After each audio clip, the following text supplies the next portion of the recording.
Bonjour, cette vidéo d'aujourd'hui va faire l'objet d'une continuité de notre série que nous avons entamée ensemble, intitulée Engins de manutention. Dans cette vidéo, nous allons découvrir deux nouveaux types d'engins, les chariots télescopiques et les monte-charges. Commençons par les chariots télescopiques. Appelés également des chariots à portée variable, servent à l'approvisionnement en matériaux.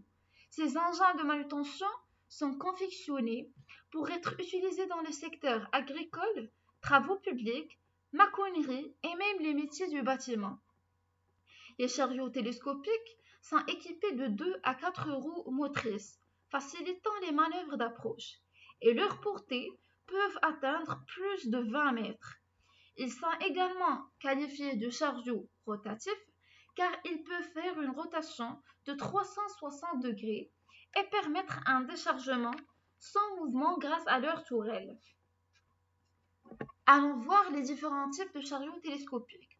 On trouve un chariot télescopique rotatif, disposant d'une tourelle qui permet de stabiliser l'engin sur les 4 patins, mais aussi de pouvoir tourner sur lui-même à presque 360 degrés.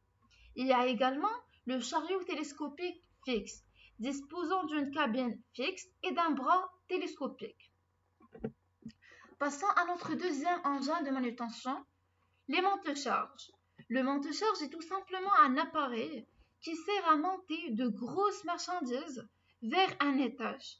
Il s'agit d'une cabine ou mini-ascenseur, comme vous pouvez visualiser sur l'image, transportant une cargaison volumineuse allant de 20 jusqu'à 30 000 kg, effectuant un mouvement vertical.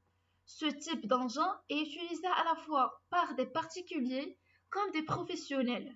Pour les particuliers, les monte-charges sont surtout installés dans les logements ou bâtiments habités par des personnes âgées ou à mobilité réduite. Dans ce cas, l'équipement servira à transiter en toute sécurité tout type de marchandises à l'étage.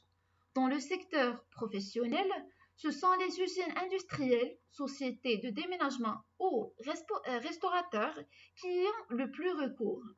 Appelé également élévateur de charge, le monte-charge professionnel est généralement capable de transiter de gros volumes tels que les palettes trop lourdes. Les composants du monte-charge. On trouve la gaine. En fait, c'est elle qui reçoit l'ensemble des éléments composant l'installation. Elle peut être soit en béton pour les charges importantes, soit en acier pour les monte-plans et monte-documents. Les portes palières. Il y a deux types de portes.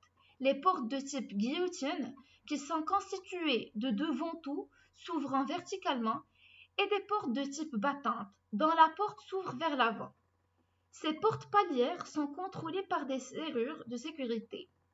On trouve la benne ou la cabine. Elle est fabriquée en tôle d'acier et c'est elle qui supporte les charges à transporter. La machinerie intègre le tableau électrique, l'armoire de manœuvre qui regroupe les éléments de puissance, de sécurité et de gestion de l'automatisme du monte-charge, le treuil ou le moto-réducteur, et on trouve les éventuels éléments de sécurité. Nous sommes arrivés à la fin de cette vidéo. J'espère qu'elle vous a plu et surtout enrichi votre savoir. Restez connectés, la série n'a pas encore touché à sa fin. À la prochaine avec de nouvelles vidéos et de nouveaux concepts.